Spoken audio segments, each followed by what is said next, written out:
পালের বাড়িতে কি উদ্দেশ্যে আসা? আমরা স্থানীয় বিভিন্ন সংবাদ মাধ্যমে জানতে পারি এই চরিলামস্থিত গৌতম কলোনির স্বপন পাল নামে ব্যক্তি, উনি স্বর্গত হন। ওনার আর্থিক পরিস্থিতি এমন যে ওনার সহধর্মিণী শোভা পালের পক্ষে সেই দেহ সৎকার করার ক্ষমতা ছিল না আর্থিকভাবে। স্থানীয় যারা প্রতিনিধিরা আছে, স্থানীয় যে পরিবেশে যারা পরিবারের স্থানীয় কী বলে এলাকাবাসী আছেন, এলাকাবাসীরা স্বতঃস্ফূর্তভাবে এগিয়ে এসেছেন এবং তাদের নিজেদের তন মন ধন দিয়ে এসে সেই শাস্ত্রীয় যে শবদাহ যে দাহ করতে হয় সেই কার্যটা সম্পন্ন করেছেন। কিন্তু পরবর্তী সময় যে হিন্দু সমাজের যে আমাদের যে কৃষ্টি সংস্কৃতি অনুযায়ী যে শ্রাদ্ধের ক্রিয়া করতে হয়, শ্রাদ্ধ মানে শ্রদ্ধার যে শাস্ত্রানু অনুষ্ঠান যে করতে হয়, সেই কাজ করার জন্য ওনার হাতে একটা তিলের পয়সাও নেই।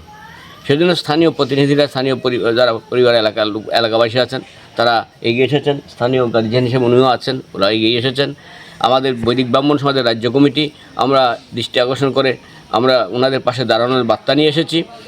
আমরা বৈদিক ব্রাহ্মণ সমাজ রাজ্য কমিটির পক্ষ থেকে আমি সাধারণ সম্পাদক উত্তম চক্রবর্তী, আমাদের সভাপতি এবং সহ সম্পাদক এসেছেন, স্থানীয় প্রতিনিধি অহিন্দ্রবাবু থেকে শুরু করে এলাকাবাসী সকলেই হাতে হাত দিয়ে এগিয়ে এসেছেন। অত্যন্ত আনন্দের বিষয় যে স্বপন পাল নেই, কিন্তু স্বপন পালের কাজ করার জন্য, স্বপন পালের পরিবার দাঁড়ানোর জন্য, আর্থিক সম্পূর্ণতা হওয়ার জন্য এলাকাবাসী যেভাবে এগিয়ে এসেছেন, সত্যি এটা প্রশংসার ভাষা রাখে না। আমরা বৈদিক ব্রাহ্মণ সমাজের পক্ষ থেকে আমরা নগদে 11,000 টাকা তুলে দিয়েছি এবং স্থানীয় যে ব্রাহ্মণ সমাজের প্রতিনিধি আছে তারাও এগিয়ে এসেছেন, তারাও আর্থিকভাবে সহযোগিতা করবেন, বিভিন্ন জিনিসপত্র দিয়ে এলাকাবাসী করবেন। আশা করি ওনাদের এই শাস্ত্রীয় ক্রিয়াদি করতে কোনো রকম সমস্যা হওয়ার কথা নয়। এবং স্থানীয় যে প্রতিনিধি যারা আছে সংবাদ মাধ্যমের, আমি জ্যোতির্ময় সিনহা থেকে শুরু করার কয়েকজন এখানে সহযোগিতা করেছেন, তাদের কাছেও আমরা বৈদিক ব্রাহ্মণ সমাজের পক্ষ থেকে আন্তরিক ধন্যবাদ জ্ঞাপন করছি। এবং সমগ্র এলাকাবাসীকেও আমরা প্রত্যাশা রাখি যে ভবিষ্যতে প্রত্যেকের পাশে আপনারা দাঁড়াবেন, আমাদের একে একে হাতে হাতে ধরে আমাদের হিন্দু সমাজকে, আমাদের সমগ্র এই এলাকাবাসী সার্বিক কল্যাণের জন্য এগিয়ে আসবেন।